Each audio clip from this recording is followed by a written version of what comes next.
The Eightfold Path is a list of 8 things Buddhists believe they must have and do to reach Nirvana or enlightenment and get off the wheel of samsara. Today, we're going to break down each of these 8 steps and their significance within the Buddhist faith. But first and foremost, Buddhism is just one of the religions I make breakdown, explanation, and reflection videos about here at A World of Spirituality. For more content on Western religions, Eastern religions, and New Age spirituality, subscribe to my channel and click the bell icon. First up is right view. As a whole, right view encompasses having the right perspective on all things, seeing things the way they are, and making a conscious choice to focus on reality without distortion or misinterpretation.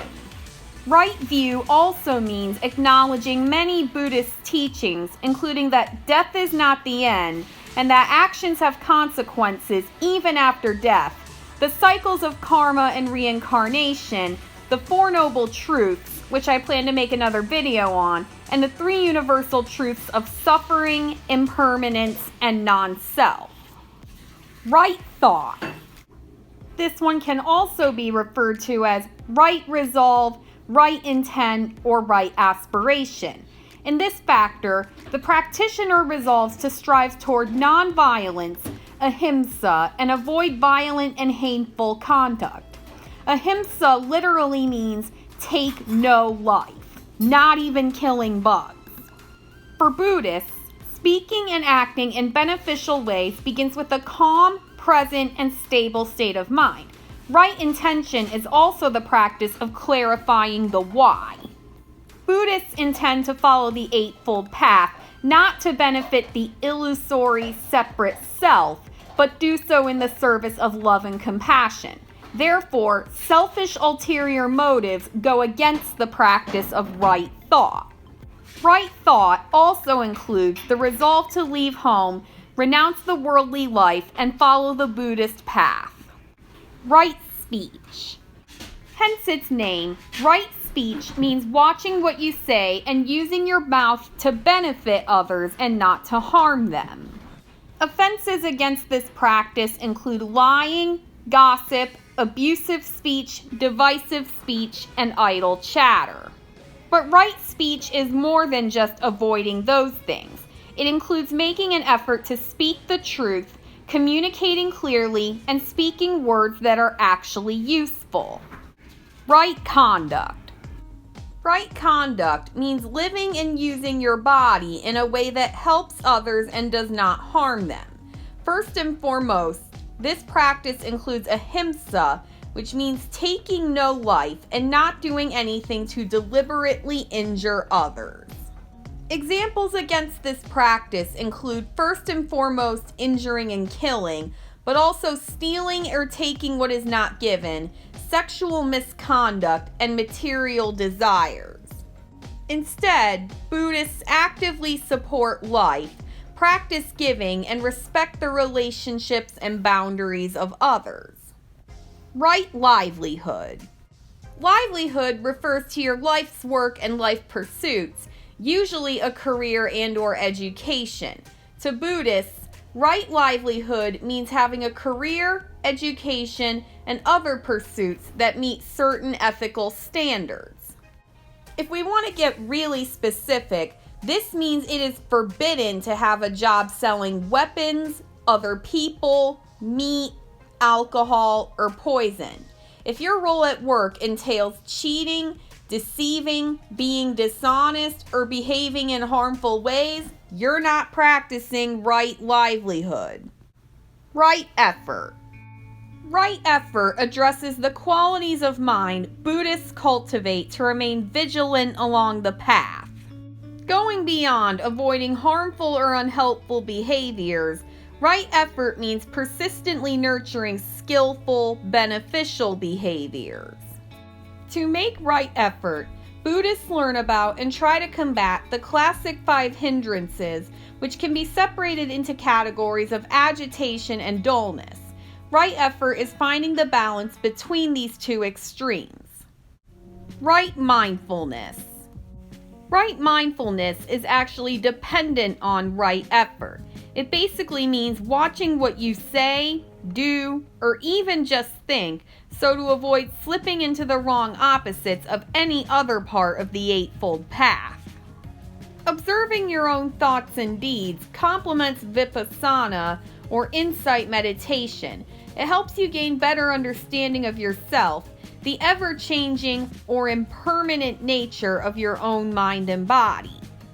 Right mindfulness also helps you find subconscious thoughts and actions that may or may not be harmful, so you can address their root causes and prevent them in the future. Right concentration. Also known as right meditation, the final step of the Eightfold Path involves deep concentration or total focus. When you have right concentration, your mind obeys you, not the other way around. When Buddhists start practicing meditation, they find that their minds are out of control, yet have full control over them. Through meditation, Buddhists try to ground their minds into focusing as a simple observer without judging. But once they focus their minds, there's still more to do. They try to direct their now focused minds to the 5 aggregates, or skandhas, that constitute sentient existence. One of these days, I'm going to make a video on the different kinds of Buddhist meditation and how they help Buddhists attain right concentration. So how do the different schools of Buddhism approach the Eightfold Path? Theravada Buddhism is a diverse tradition and thus includes different explanations of the path to awakening. However, the teachings of the Buddha are often encapsulated by Theravadins in the basic framework of the Four Noble Truths and Eightfold Path. Some Theravada Buddhists also follow the presentation of the path laid out in Buddhaghosa's Visuddhimagga. This presentation is known as the 7 Purifications, or Sattva Visuddhi. Mahayana Buddhism is based principally on the path of a bodhisattva. A bodhisattva refers to one who is on the path to Buddhahood or enlightenment. In the earliest texts of Mahayana Buddhism, the path of a bodhisattva was to awaken the bodhisattva. Between the 1st and 3rd century CE, this tradition introduced the 10 Bhumi doctrine, which means 10 levels or stages of awakening. Buddhists soon determined that it was impossible to achieve enlightenment in one lifetime, but would involve climbing different levels through multiple life cycles. Upon this realization, Mahayana scholars outlined an elaborate path for monks and lay people, and the path includes the vow to help teach Buddhist knowledge to other beings, so as to help them cross samsara and liberate themselves once one reaches the Buddhahood in a future rebirth. One part of this path are the paramita, perfections to cross over, derived from the Jatakas, tales of Buddha's numerous rebirths. The 6 paramitas of Mahayana Buddhism are dana, or perfection of giving, sila, or perfection of morality, ksanti, or perfection of patience, virya, or perfection of vigor, dhyana, or perfection of meditation, and prajna, perfection of insight or wisdom. East Asian Buddhism is influenced by both the classic Indian Buddhist presentations of the path, such as the Eightfold Path, and classic Indian Mahayana presentations, such as that found in the Da Zidu Eun. In Zen Buddhism, the path to enlightenment takes the form of the 2 entrances and 4 practices, the 5 ranks, the 10 ox herding pictures, and the 3 mysteries gates of Lindi. In Indo-Tibetan Buddhism, the path to liberation is outlined in the genre known as Lamrim. Whether you're Buddhist or not, I hope this video helped you understand a key part of Buddhist soteriology a little better. To get more content like this about Buddhism and other religions, click the subscribe button and bell icon. While you wait for more, check out this video on an art design used by Buddhists for spiritual purposes, and this video breaking down some of the key differences between Western religions and Eastern religions. Hope to see you back here next time.